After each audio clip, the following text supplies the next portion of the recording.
estou muito grato a Deus por vários motivos. Este tem sido um bom mês aqui na Missão Batista no Montijo. Tivemos uma boa semana do acampamento dos jovens e também das crianças. Tivemos 8 jovens e 3 crianças que foram a acampamentos diferentes. E no acampamento dos jovens, onde eu estava, 3 dos jovens que foram aceitaram Jesus como seu Salvador. E é tão precioso. Foi uma semana com algumas dificuldades, tempestades, trovoada e também não só tempestades meteorológicas, mas também algumas tempestades entre alguns dos campistas. Mas foi uma boa semana e dou graças a Deus pela boa semana que tivemos. Também na semana passada tivemos connosco o grupo de Grace Church em Iowa. E aqueles 11 irmãos foram um grande encorajamento para nós. Estas foram todas pessoas completamente normais. Nenhum deles foram pastores ou pessoas extraordinárias como vocês conheceram. Houve enfermeiros, houve pessoas que trabalham nas obras. Então houve muitas pessoas diferentes desta igreja que vieram, que interessam-se muito conosco e que estão a orar por nós. Tivemos uma boa semana distribuímos 4.000 folhetos nas caixas de correio das pessoas. Tivemos 3 dias de clube bíblico no bairro de Esteval. Tivemos mais de 20 crianças a assistir àquele clube, que foi muito bom. Tivemos bons momentos entre nós. Jantar aqui na quarta-feira e jantar na sexta-feira em casa de várias pessoas. E a reunião das mulheres, de tudo o que eu ouvi, foi fantástico. E agradeço a todos vocês pelo trabalho, a maneira que vocês contribuíram para fazer aquela semana o sucesso que era. E os irmãos da Grace Church disseram que foi uma viagem extraordinária para eles. E para muitos deles foi a primeira vez visitar um país em Europa. Foi uma viagem da sua vida. Então foi mesmo muito bom. Também não é tão importante como as outras coisas, mas temos ar-condicionado que num dia como este faz muita diferença. E especialmente neste espaço que há muito calor. Estamos no meio de uma série sobre a eternidade, mas hoje vamos desviar um pouco para uma passagem em Atos capítulo 12. E quero apresentar esta pergunta. O que devemos fazer quando não sabemos, ou como devemos agir quando não sabemos o que fazer? Tu estás a sentir assim hoje? Há alguma situação na sua família? Há alguma situação no seu emprego ou pessoal? Um vício ou um obstáculo no teu coração que parece impossível vencer? Como devemos agir quando não sabemos o que fazer? Por muitas pessoas é só um espírito de resignação. Vai ser sempre assim, vou ser sempre assim, então pronto, é a minha vida. Por outras pessoas é frustração. Eles vão de uma pessoa a outra pessoa, a esta professora, a esta conselheiro, à procura de respostas, mas sempre à procura, sempre buscando, mas sem resposta. Hoje, na passagem que vamos ver, queremos responder em 4 maneiras, ver a resposta bíblica de o que devemos fazer quando não sabemos como agir nas nossas vidas. Em Atos capítulo 12, podemos ver um acontecimento muito importante na vida da igreja primitiva. Lendo o livro de Atos, podemos ver o desenvolvimento da igreja de Jesus Cristo. Quando Jesus morreu na cruz, houve poucas pessoas, discípulos, que seguiram a Jesus. Depois da sua morte e ressurreição, ele ficou na terra por 40 dias e depois ele disse aos seus discípulos: proclamai a todo o mundo o Evangelho, as boas novas, que eu salvo, que eu sou o Salvador. E eles foram e fizeram isso em Atos capítulo 2, eles foram e proclamaram que Jesus Cristo é o Salvador. E milagrosamente 3.000 pessoas foram convertidas.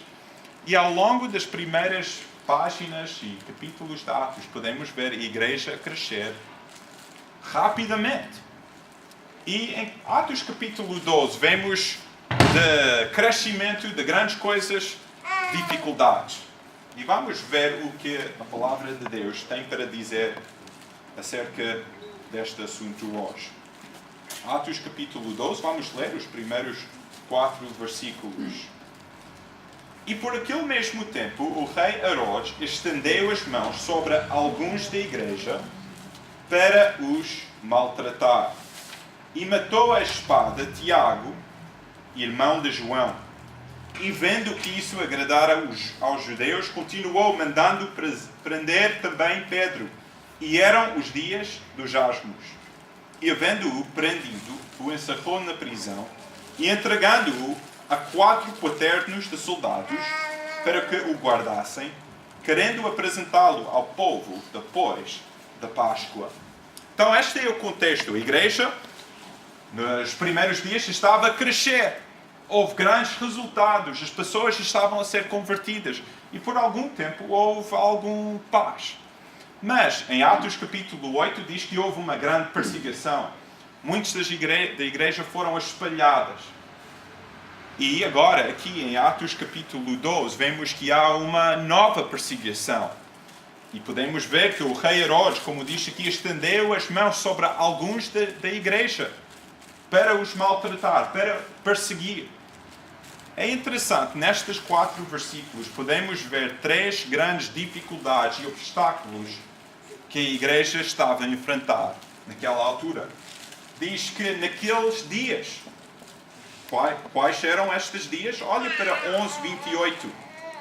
Diz, levantando-se um deles, mas tem 11:28, por nome Ágabo, dava a entender pelo Espírito que haveria uma grande fome em todo o mundo e que isso acontecia no tempo de Cláudio César. E os discípulos determinaram mandar cada um conforme que pudesse socorro aos irmãos que habitavam na Judeia. O que eles com efeito fizeram, enviando-o aos anciãos por mão de Barnabé e de Saulo. Então podemos ver aqui que houve 3 grandes obstáculos que que a igreja estava a enfrentar. A primeira era grande fome. Diz em capítulo 11 que houve uma grande fome, havia necessidades físicas na igreja, especificamente em Jerusalém. Houve uma grande fome. Isto representa e mostra que houve necessidades físicas. E porventura pode haver pessoas hoje aqui com necessidades físicas. Talvez não seja fome ou falta de comida, mas outras necessidades. Doença, qualquer coisa assim, são obstáculos que podem prejudicar muito a nossa vida. Então, houve esta grande fome. Mas não era só isso. Podemos ver que houve também perseguição. Esta era oposição espiritual. O rei Herodes disse que mandou e matou a espada Tiago, irmão de João. Tiago era um dos líderes principais na igreja de Jerusalém. Então imagina, a igreja está a enfrentar uma grande fome e em cima disso, agora um dos seus líderes principais foi morto à espada. Estas são grandes dificuldades. Este é um momento em que muitos de nós pensavam o que devemos fazer, como devemos agir. Estamos ser perseguidos. Estamos com necessidades físicas. E não era só esta perseguição, mas também havia muita injustiça. Nota que diz a explicação disto tudo. O rei Herodes, vendo que isso agradara aos judeus, continuou mandando prender também Pedro. Quer dizer, os cristãos nesta altura não estavam a sofrer por qualquer crime que tinham feito, mas simplesmente por causa de uma decisão injusta. O rei Herodes era um homem ganancioso, um homem corrupto, que só queria poder, e então ele viu que a perseguição dos cristãos agradava aos líderes judeus. Então, 3 grandes obstáculos: grande fome, perseguição e também injustiça. Nós podemos ver que quando nós não sabemos como agir, o primeiro passo, a primeira maneira que devemos agir é simplesmente reconhecer que Deus é soberano, mesmo nas dificuldades. Nos bons tempos, quando 3.000 converteram-se, Deus era soberano. Nos dias da tristeza, quando, por exemplo, Tiago foi morto à espada, também Deus é soberano. Sabem, as palavras de Jesus Cristo para os seus discípulos era um aviso que era também um conforto. Ele disse aos seus discípulos: no mundo tereis tribulações, mas tende bom ânimo, eu venci o mundo. Então, quando as dificuldades surgem nas nossas vidas, quando há obstáculos, quando há momentos em que não sabemos o que fazer, não devemos ficar surpreendidos. Porque Jesus diz, vai haver tribulações, vai haver momentos difíceis, mas Ele diz que devemos ficar desesperados, perder confiança nele. Ele diz, não, tende bom ânimo, eu venci o mundo. A vitória está em Jesus Cristo e por isso podemos reconhecer que em tudo Deus é soberano. Deus não é só Deus, não? Temos de só cantar louvores ao Deus quando tudo vai bem. Podemos também descansar e reconhecer que nas dificuldades Ele é soberano. Se quiserem, podem ir comigo a Romanos capítulo 8. Romanos capítulo 8 é Atos, depois Romanos. E há uma passagem que dá-nos muito conforto. Romanos capítulo 8. Primeiro, vamos ver versículo 28. E a palavra de Deus diz o seguinte: e sabemos que as boas coisas, é isso que diz? Não, diz que todas as coisas contribuem juntamente para o bem daqueles que amam a Deus, daqueles que são chamados por seu decreto. Quer dizer, quem confia em Jesus Cristo, quem tem Jesus Cristo como o seu Salvador, pode descansar no facto que Deus é soberano e como esta promessa de Deus diz, todas as coisas contribuem juntamente para o bem daqueles que amam a Deus.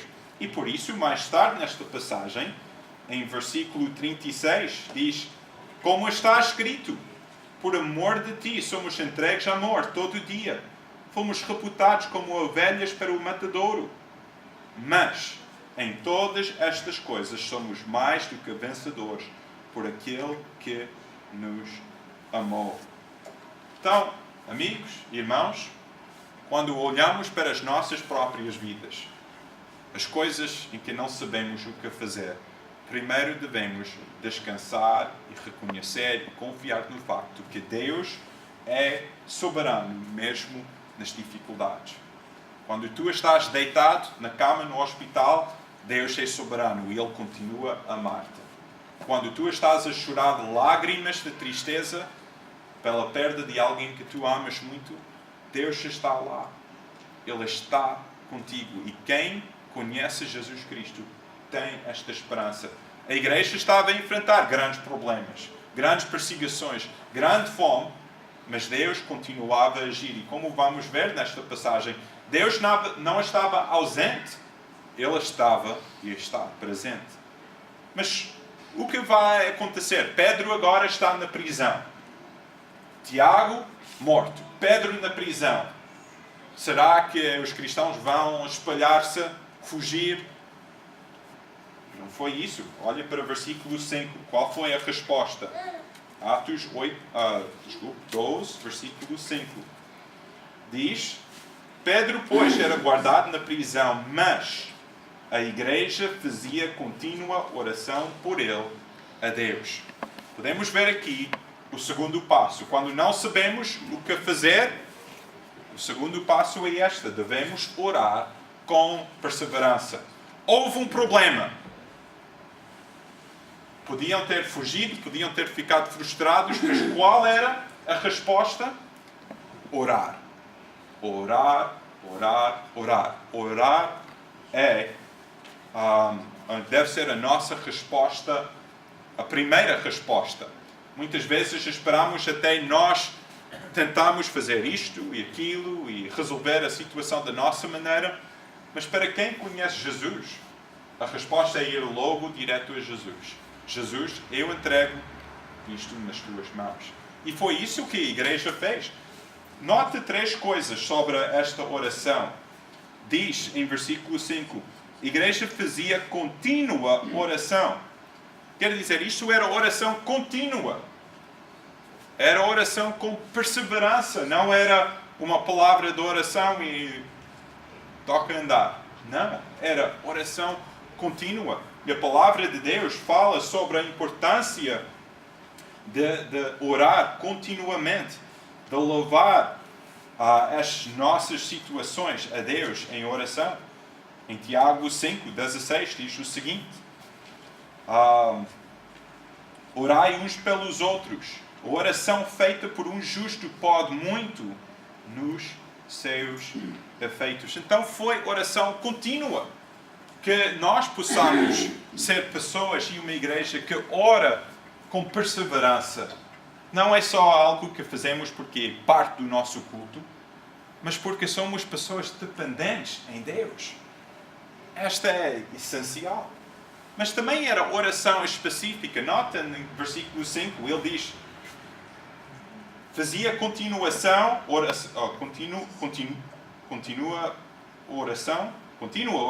por ele, a Deus. Eles estavam unidos em oração por Pedro.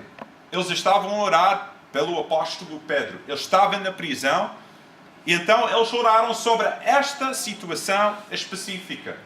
Deus honra orações específicas. Às vezes as pessoas dizem: a oração será que realmente funciona?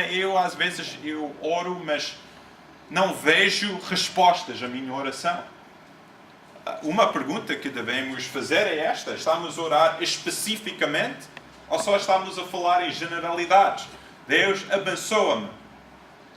Muito bem, mas isso é uma boa oração, mas devemos orar: Deus, dá-me a sabedoria para saber como agir com esta pessoa hoje. Assim vamos poder ver mais a resposta de Deus do que uma oração em generalidades. Ó Deus, dá-me a coragem de falar com o meu colega de trabalho sobre ti hoje. E é incrível como Deus honra e responde a estas orações. É oração específica. Eles estavam a orar pelo apóstolo Pedro. Nós devemos orar por coisas específicas. E nós aqui temos uma lista enorme de coisas, assuntos que devemos estar a orar. E por isso que, por exemplo, às quartas-feiras estamos aqui e passamos muito tempo em oração, orando uns pelos outros, por uma situação a outra. E temos visto Deus agir, temos visto respostas. Oramos pelo irmão Janilson encontrar trabalho, oramos pelo irmão Mário para ele encontrar trabalho. E Deus respondeu. Graças a Deus, Deus responde. E também era oração unida. A igreja juntou-se. Diz, não só aqui, mas olha para o versículo...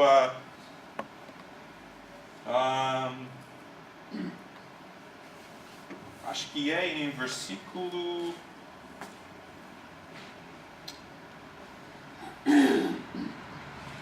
Versículo 12. Diz, considerando ele, nisto foi a casa de Maria, mãe de João, onde muitos estavam reunidos e oravam. Então a igreja estava unido em oração. E sabem, uma igreja que está unido em oração é uma igreja que Deus vai abençoar e vai guardar de outros problemas. Uma igreja que nunca ora juntamente é uma igreja em que vai haver divisões. Mas olha, eles oraram com perseverança. A Bíblia diz, com toda oração e súplica, orando em todo o tempo no Espírito e para o mesmo fim, vigiando com toda perseverança e súplica por todos os santos. No princípio, pedi para vocês pensarem sobre um assunto, sobre um problema na tua vida em que não sabia o que fazer. Pensa sobre isso mais uma vez. Já está a orar por aquela situação? Se não, começa oração. Reconhecer que Deus é soberano, mesmo nas dificuldades, orar com perseverança Mas podemos ver uma terceira resposta. A igreja estava a orar, Pedro estava na prisão, guardado por 4 turnos de 4 soldados. E a Bíblia diz em versículo 6, quando Herodes estava para fazer comparecer nessa mesma noite, estava Pedro dormindo entre 2 soldados, ligado com 2 cadeias, e os guardas diante da porta guardavam a prisão. Agora, isto parece uma situação impossível. Pedro, ele sabia que Tiago já foi morto à espada. E agora ele está à espera da sua vez.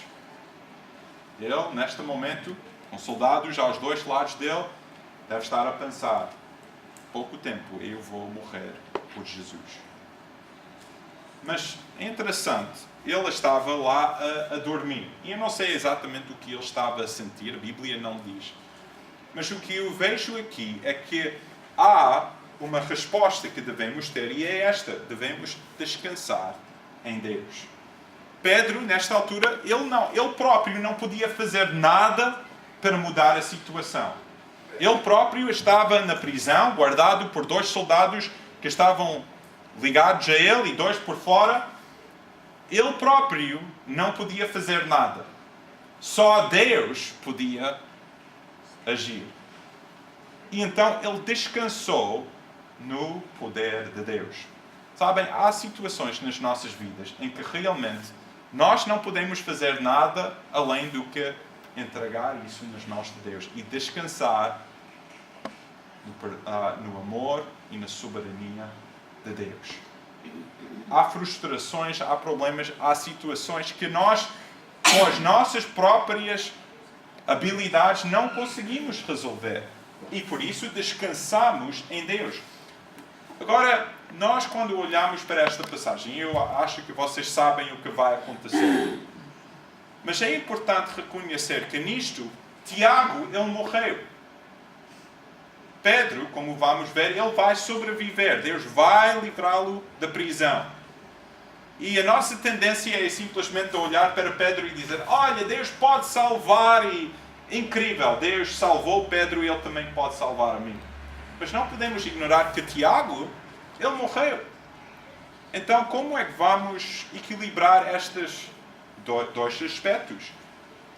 Nós podemos ver que quem tem uma perspectiva certa de Deus, que Ele é soberano, pode descansar que ou na vida ou na morte, Deus está no controle. No sofrimento ou na alegria, Deus está comigo. E por isso eu posso descansar nas mãos de Deus. Por isso o salmista diz: espera tu pelo Senhor, anima-te e fortalece o teu coração. Espera, pois, pelo Senhor. Salmo 37 diz: descansa no Senhor e espera nele. Não te enfades por causa daquele que prospera em seu caminho, por causa do homem que executa maus desígnios. E é isto que precisamos de lembrar. Ele descansou em Deus. O apóstolo Paulo, só em Filipenses capítulo 1, podem ir lá, Atos, Romanos, Coríntios, Gálatas, Efésios, Filipenses capítulo 1, ele diz isto, muito importante. Talvez estejas a sofrer, não sabes o que fazer. Esta perspectiva é tão importante. Filipenses 1:12. Paulo, ele está na prisão. E ele diz sobre esta circunstância inoportuna, difícil, ele diz isto: quero, irmãos, que sabais que as coisas que me aconteceram contribuíram para maior proveito do Evangelho. Paulo, ele estava na prisão, né, quando ele escreveu isto. E ele diz: irmãos, não fiquem preocupados comigo. O que eu estou a passar agora, o que eu estou a experimentar agora, está a ser usado pela glória de Deus. Então, quando nós não sabemos o que fazer, quando estamos ao nosso limite, descansa em Deus. Corra pelos braços de Deus. Esta é a resposta que precisamos de ter. Descansar em Deus. Nós que temos filhos sabemos que quando os nossos filhos não sabem o que fazer, onde é que eles vão? Eles vêm a nós. Pai, eu tenho este problema. Nós precisamos de fazer o mesmo. Descansar em Deus.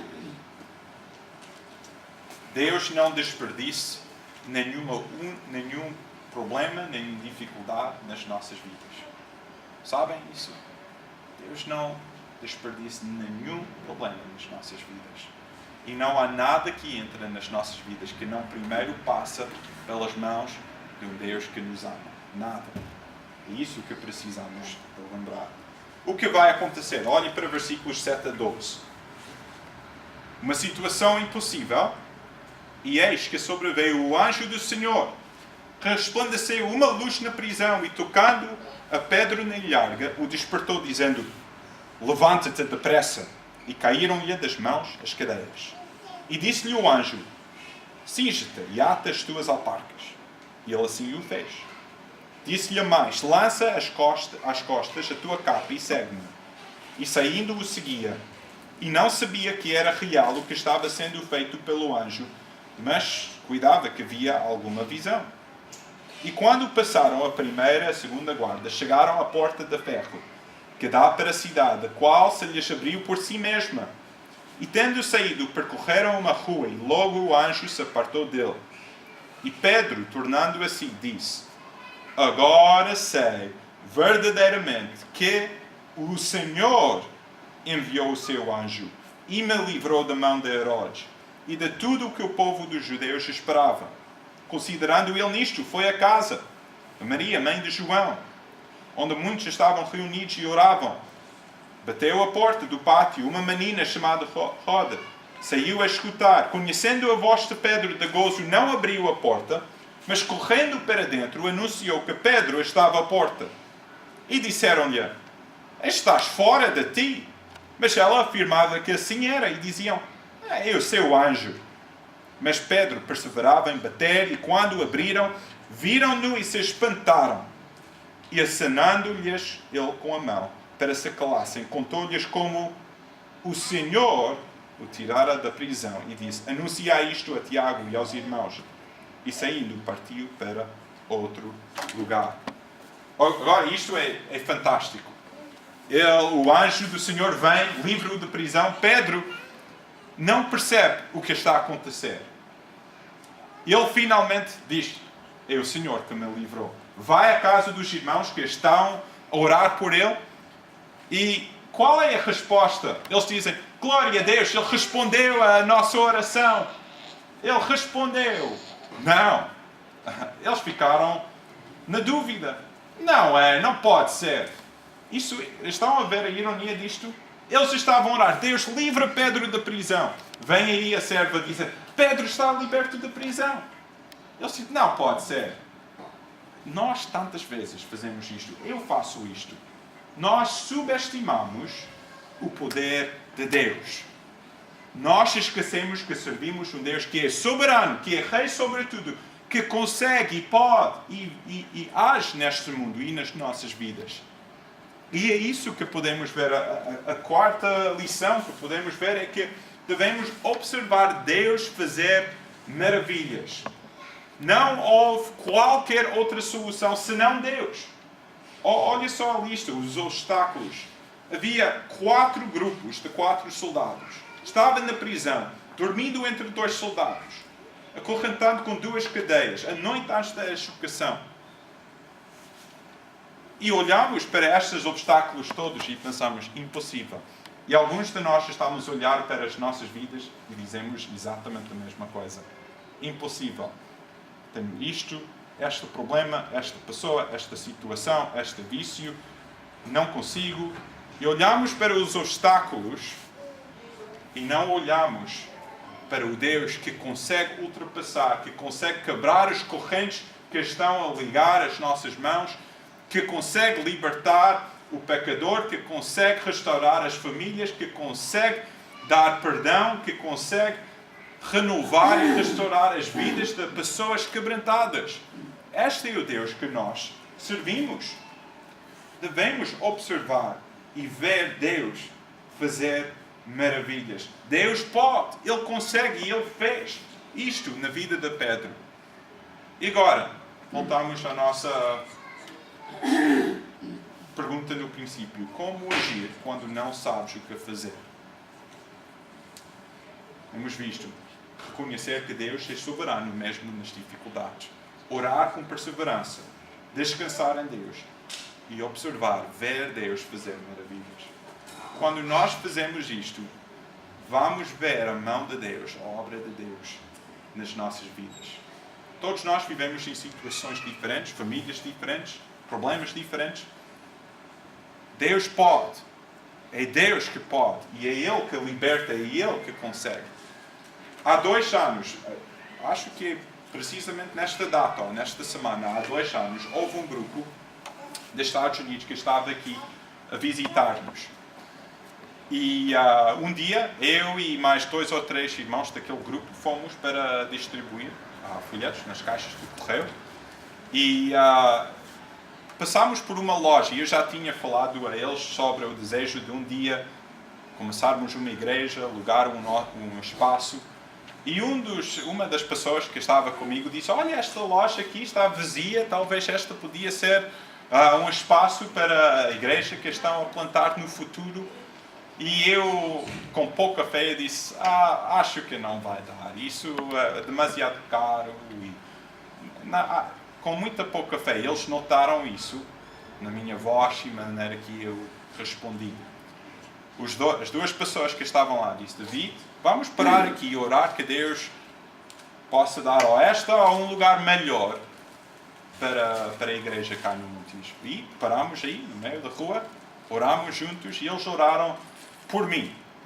Deus dá fé, dá coragem, dá o que esta igreja que está a nascer, o que precisa. 9 meses depois, abrimos este espaço, este lugar, que é muito melhor do que aquele outro espaço que nós vimos. Mais barato, num melhor sítio. E eu olho na maneira na minha vida, tantas vezes eu subestimo o que Deus pode fazer.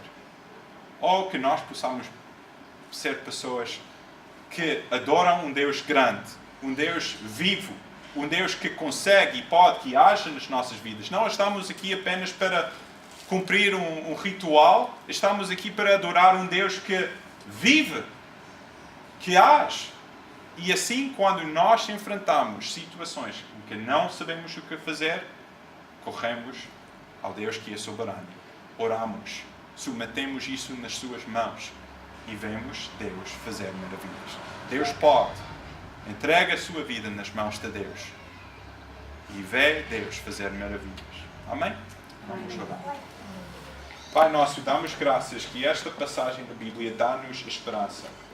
Tu sabes que nas nossas vidas, cada um de nós enfrentamos desafios e problemas que parecem ser impossíveis. E, Senhor, Tu sabes que nós somos pessoas incrédulas. Somos exatamente como a igreja em Jerusalém que ficou surpreendido que Tu respondeste ao pedido de oração. Senhor, aumenta a nossa fé. Ajuda-nos a ser pessoas que têm em vista Tu que és um grande Deus. Tu és maior do que podemos imaginar. Tu és mais ativo e mais vivo do que podemos imaginar. E, Senhor, eu peço que em cada uma das nossas vidas Tu possas penetrar os nossos corações com esta verdade. Senhor, nós não estamos aqui com a crença que quando nós Te seguimos, tudo vai correr bem nas nossas vidas e que vamos ser ricos e ter muito sucesso neste mundo. Sabemos que a Tua palavra não promete isso. Mas muito maior do que a riqueza ou sucesso é a Tua presença. É isso que pedimos nas nossas vidas. Senhor. Muda, transforma, trabalha nas nossas vidas. É isto que nós oramos. Amém.